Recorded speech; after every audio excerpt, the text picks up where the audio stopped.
is one in the world. This is a message. Only one door for receiving Allah's favor is open now. And that door is not restricted. That leads to all the favors Allah will set previously. This is established by the following part of the verse: مِنَ النَّبِيِّينَ وَالصِّدِّيقِينَ وَالشُّهَدَاءِ وَالصَّالِحِينَ. That these favors which will be bestowed upon you, if you follow Allah and the Holy Prophet of Islam, would not deprive you from the very best among them. The first mention is that of prophets. The first favor mentioned by way of illustration, to incite our fancy, to create a desire among us to follow the Holy Prophet of Islam for these great rewards. So how could Allah mention the first favor to be that of prophethood if the prophethood was the one favor which Allah had deprived us all forever and forever after the incoming of Darsul? This is the argument. So if you are well trained in the art of using this verse, because it is not yet enough what I have said, there are other pitfalls created by the non-Ahmadis, so that an Ahmadi who is not well versed with the usage of this verse can fall into those pitfalls. So I will discuss it later, but there is no time now, I suppose. Well, is it 10 minutes? Okay, then we'll finish it, inshallah. Now this is a very categorical verse, and the non-Ahmadi Maulvis are really flabbergasted, I should say. They try to run away from this somehow. And the proof of our Ahmadiyya truth with regard to this verse is that you study the movements of Khatm al-Nubuwwat in Pakistan or even in India. Never from the stages of Khatm al-Nubuwwat this verse is recited. While the verse Khatm al-Nabiyyin is recited day in and day out, mornings and evenings, in the dead of the night as well. But as if, and we say it in Urdu, Samsungia, as if a snake had breathed upon them. This is how they are paralyzed with this verse. If this verse favored their point of view, it should have been recited on the beat of drum like other verses which they think favor them are recited, but not this one. If an enemy presents them with this verse, then they try to wriggle out of this by some excuses, and I must tell you some of those excuses. First of all, they say, مَنْ يُطِعِ اللَّهَ وَالرَّسُولَ فَأُولَٰئِكَ مَعَ الَّذِينَ أَنْعَمَ اللَّهُ عَلَيْهِمْ.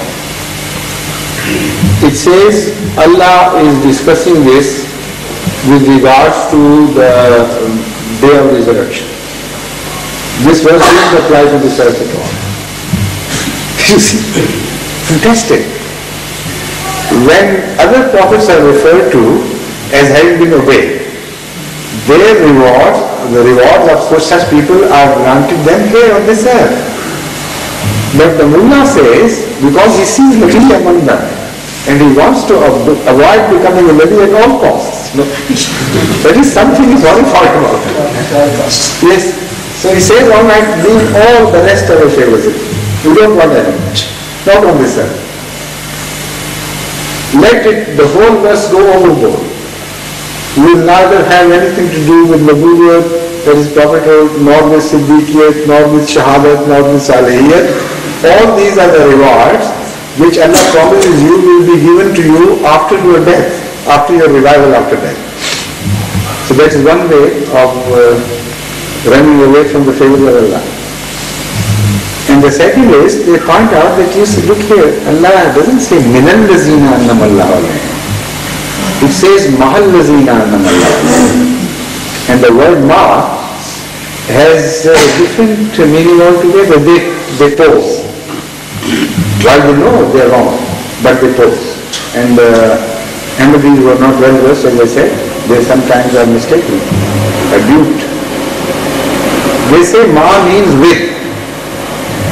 So the translation would be Man yuti'illaha wa rasula fa ulaika ma'al lazina an'ama Allahu alayhim. They will be counted to be with those people, not of those people. Again, in this, in this defense also, they do away with all the favors. According to this translation, a follower of the Holy Prophet of Islam cannot be a prophet, but can be counted with the prophets. Cannot be a Siddiq, but can be counted as with the Siddiqs, and so on and so forth. So again, the loss is far too big to be sustained by anyone who has any regard for spiritual values. Then they say, well, what is our rebuttal? The fact is that the word ma, when applied in good terms, always means make. It doesn't mean with. In bad connotations, it can mean with and not make. When you say a donkey was walking along with men, the word ma here cannot be translated as men, because it's an insult to men if a donkey is counted among them. But when the Holy Quran tells us, Kunu ma sadiqin, be with the righteous one or the truthful ones, here the literal translation is be of the truthful one. Be of those who are righteous. Similarly, the Holy Quran teaches us a prayer, Rabbana wa tawaffana ma'al abrar. O God, count us. According to the non-Arabic translation, make us die when the righteous people are killed or put to death by you. Because tawaffana ma'al abrar, according to their translation, should be, Allah, don't make us die when we are pious, but make us take our breath away, take our life away when some pious man is also giving his life. What sort of meaning is that? It's nonsense. The fact is that the word ma can be translated both by in the meaning of min, that is from among them, and ma, that is with. And ma can also be translated as mal ghair, somebody who is with physically but not in status. So when word ma is translated not in status, then it is an insult to the person about whom this connotation is applied. When you say insult in the sense that he is relegated to an inferior position.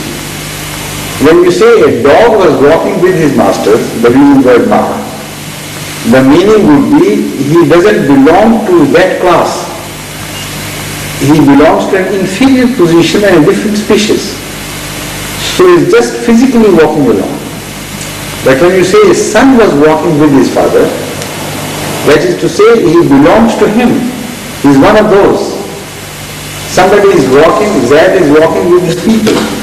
It doesn't mean that he is not one of those, he is just like a dog or a donkey walking outside.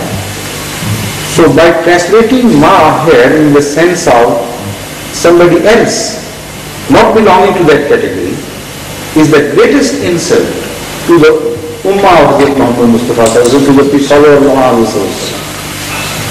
As if they cannot be one of the favored ones, so they will be just counted walking alongside, yet keeping a different entity. That is the translation of Muhammad. But I tell them, just wait a minute. Don't be too hasty. The word ma has itself been defined by the verse before it ends. when it speaks of the favored ones, then it doesn't repeat the word mal. It doesn't say mal nabiyina was-siddiqin. It says minan nabiyina.